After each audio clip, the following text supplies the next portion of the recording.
नमस्कार मित्रों, निखिलेश सौरन ज्ञान ज्योति चैनल में आपका स्वागत है।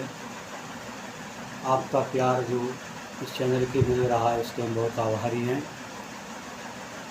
कुछ लोगों ने जिज्ञासा व्यक्त की है कि हम किसी अन्य प्रकार की किसी साधना का हमारे पास ज्ञान नहीं है या कोई मंत्र इत्यादि नहीं जानते हैं और हमारे जीवन में परेशानियां हैं, न्यूनताएं हैं या अड़चन हैं, तो इसका कोई आप साधारण से उपाय बताएं, विधि बताएं जिसके करने से हमें लाभ प्राप्त हो।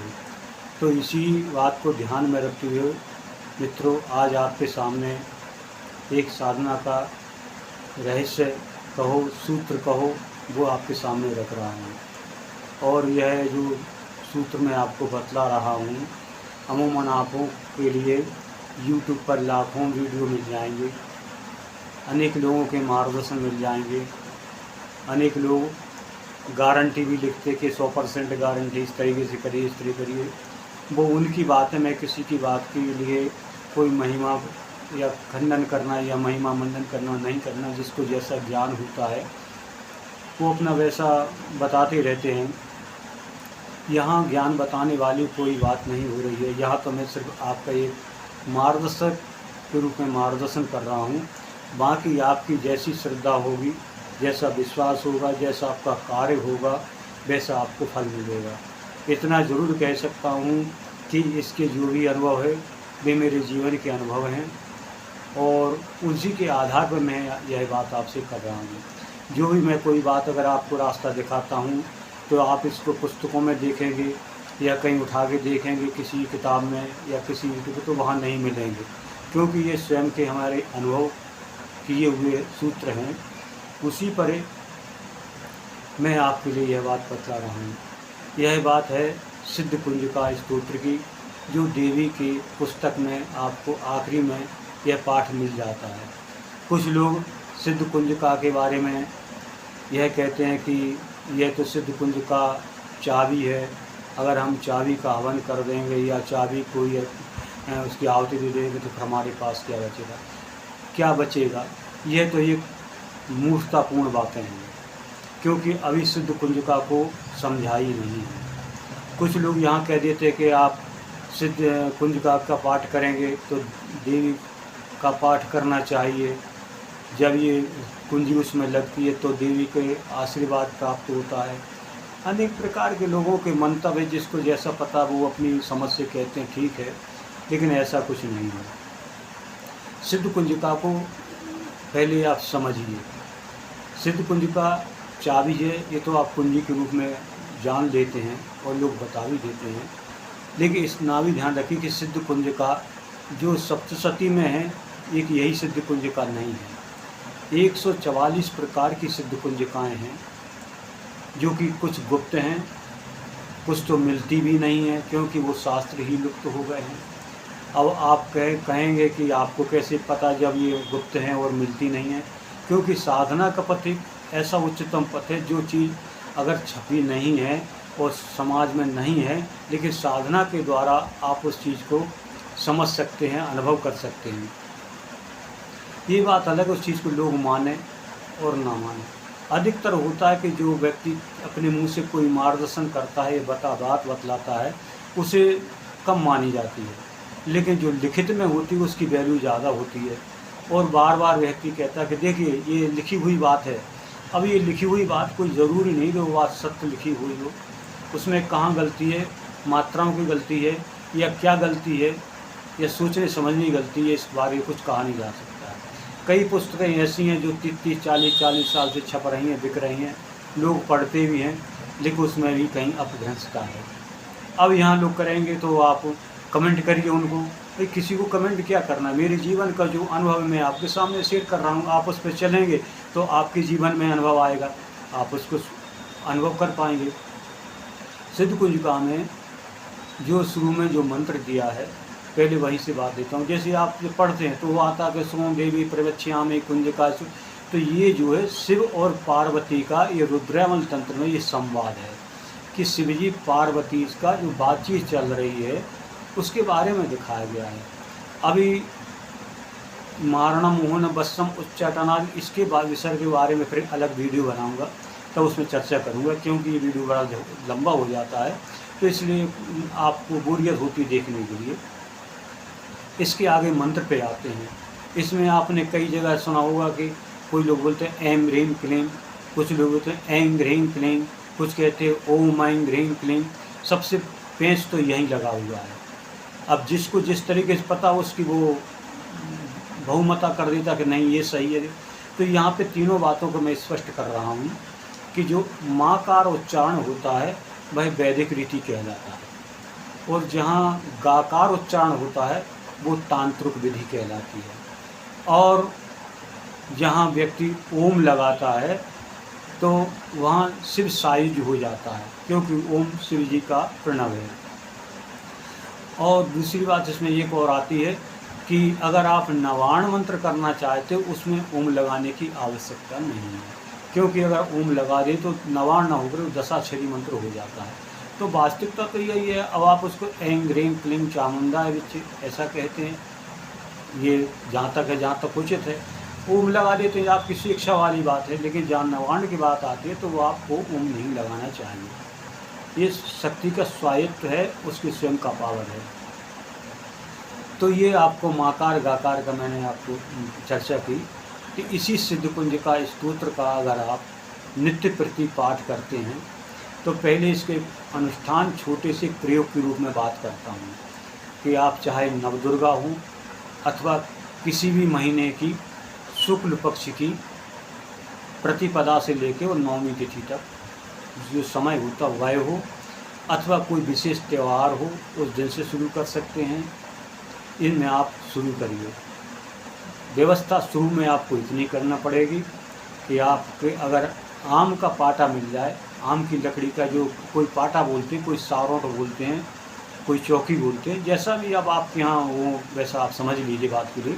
उसके ऊपर एकांत जो कमरा हो उस कमरे में आप चौकी लगा दीजिए, बिछा दीजिए, उस पर लाल कपड़ा बिछा दीजिए, और उसके ऊपर जो है आप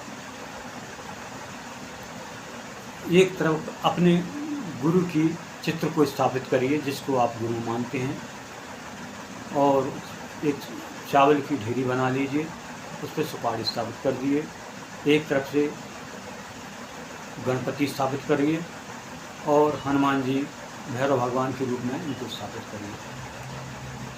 सामने आप उसके ऊपर चित्र रखिए, जो सिद्धकुंजिका को हो या दुर्गा देवी का हो या काली का, जो भी आप हो जिसके प्रति आपके आकर्षण ज़्यादा हो वही आप चित्र सामने रखिए। उसका आप पहले गुरु का पूजन, गणपति पूजन करिए, गुरु पूजन करिए और अपने इष्ट का पूजन करिए। जो भी आपके कुल के देवी देवता उनका पूजन करिए, अपने माता पिता को दंडवत प्रणाम करिए, जो भी आपके पितृगण हैं उनको भी दंडवत प्रणाम करिए, और दसों दिशाओं के जो देवता हैं उनको दंडवत प्रणाम करिए। और फिर पृथ्वी पर आसन, लाल आसन बिछाइए, लाल ही कपड़े पहनना, स्नान करके बैठना है। पृथ्वी पर जल डालिए, फूल पुष्प डाल लीजिए और पृथ्वी को नमस्कार करिए। और इस तरीके से अब आप कहेंगे समय नहीं बताते, समय आप या तो सुबह का रखिए, सुबह आप 5 बजे 6 बजे, ये अपने ऊपर डिपेंड करता है कितने बजे आपको समय मिलता है, और या पर आप रात के 9:30 बजे के बाद करते हैं। ये आपकी दोनों बातें स्वतंत्र हैं, आपके समय करना चाहते हैं। इस तरीके से आप पंचोपचार विधि से पूजन करिए। पूजन सामग्री में आप जल रख लीजिए, घी का दीपक लगाइए। घी का दीपक अगर आप अखंड नहीं लगा पाते हैं, इतनी व्यवस्था नहीं है, तो जब तक आपका पाठ चले तब तक तो जलना ही चाहिए। और धूप बत्ती लगा लीजिए, पंचोपचार पूजन के फूल पर चढ़ा दीजिए, और प्रसाद में आप खीर का प्रसाद रखिए। दूध से बनी हुई जो खीर है वह प्रसाद रखिए, फल रख दीजिए। और जहाँ तक हो खीर का प्रसाद अगर आप स्वयं बना सकें तो ज़्यादा अच्छा है, या शुद्धता से जो घर में बना है वो ठीक है, शुद्धता शुद्ध शिष्टा रहती है। अब आप सिद्धकुंज का आगे 11 पाठ करें, 21 पाठ करें, 31 पाठ करें, 41 पाठ करें, जो भी आपकी श्रद्धा है वहाँ से आप इनका पाठ करें और शुद्ध रूप से उच्चारण करें। जब ये आपके पाठ होंगे तो इन पाठों में एक विशेषता और बता दूं कि अधिकतर किताबों में आपके लिए यहाँ आता है कि पूरी सप्तशती पड़ जाती, साम सीम सुम सप्तशती देव्या मंत्र सिद्धिम कुरुष्मेव। तो इसके पहले आपको जो उसमें लाइन आपको बहुत कम किताबें मिलेगी, अधिकतर नहीं मिलती है, कि मलाम मिलीम मुलूम मूल विस्तृ कुंजकार, ये जोड़ना है आपको जो। इस जोड़ने से तब आपका ये पाठ पूरा हो जाता है। अधिकतर ये उसमें शब्द नहीं मिलेगा आपके लिए, और इसको आपको जोड़ना है। इसको जोड़ करके आप पढ़िए, किताब से पाठ करिए। आप याद है आपके लिए तो आप याद करके कर लीजिए।